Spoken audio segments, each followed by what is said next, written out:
पांचवा अध्याय। संध्या का चरित्र।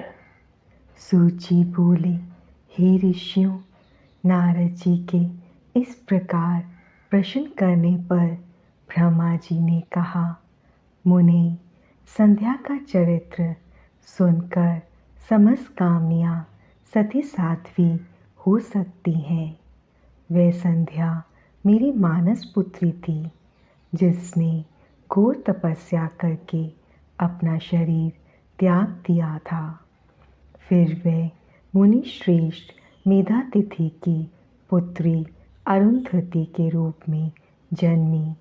संध्या ने तपस्या करते हुए अपना शरीर इसलिए त्याग दिया था क्योंकि वह स्वयं को पापिनी समझती थी।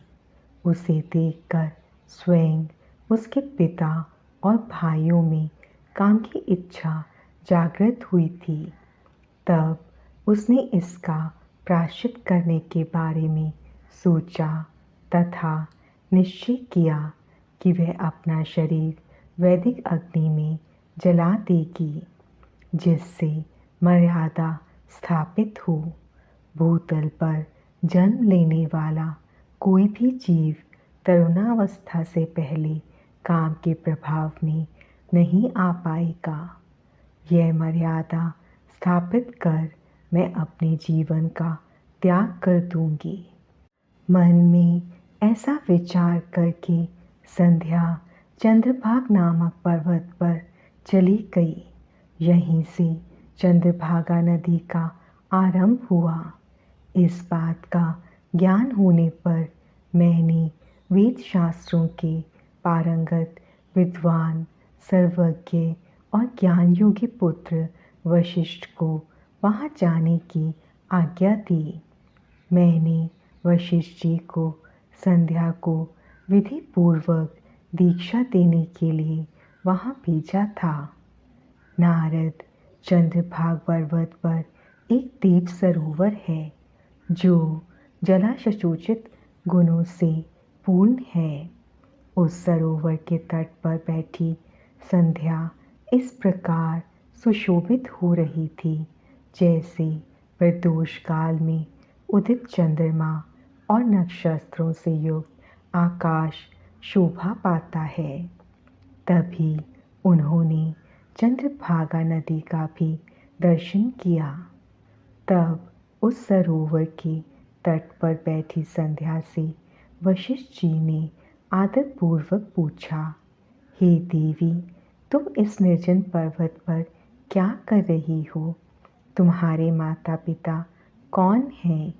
यदि यह छिपाने योग्य ना हो तो कृपया मुझे बताओ। यह वचन सुनकर संध्या ने महर्षि वशिष्ठ की ओर देखा। उनका शरीर दिव्य तेज से प्रकाशित था। मस्तक पर जटा धारण किए वे साक्षात कोई पुण्य आत्मा जान पड़ते थे। संध्या ने आदरपूर्वक प्रणाम करते हुए वशिष्ठ जी को अपना परिचय देते हुए कहा, ब्राह्मण, मैं ब्रह्मा जी की पुत्री संध्या हूँ। मैं इस निर्जन पर्वत पर तपस्या करने आई हूँ। यदि आप उचित समझें तो मुझे तपस्या की विधि बताइए। मैं तपस्या के नियमों को नहीं जानती हूँ, अतः मुझ पर कृपा करके आप मेरा उचित मार्गदर्शन करें। संध्या की बात सुनकर वशिष्ठ जी ने जान लिया कि देवी संध्या मन में तपस्या का दृढ़ संकल्प कर चुकी हैं।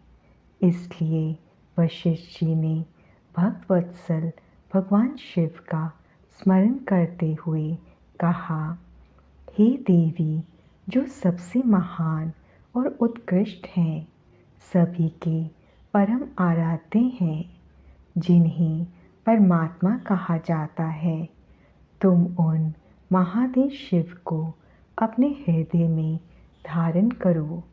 भगवान शिव ही धर्म, अर्थ, काम और मोक्ष के सतोदित हैं, तुम उन्हीं का भजन करो। ओम नमः शिवाय मंत्र का जाप करते हुए मौन तपस्या करो। उसके अनुसार मौन रहकर ही स्नान तथा शिव पूजन करो। प्रथम 2 बार छठे समय में जल को आहार के रूप में लो। तीसरी बार छठा समय आने पर उपवास करो।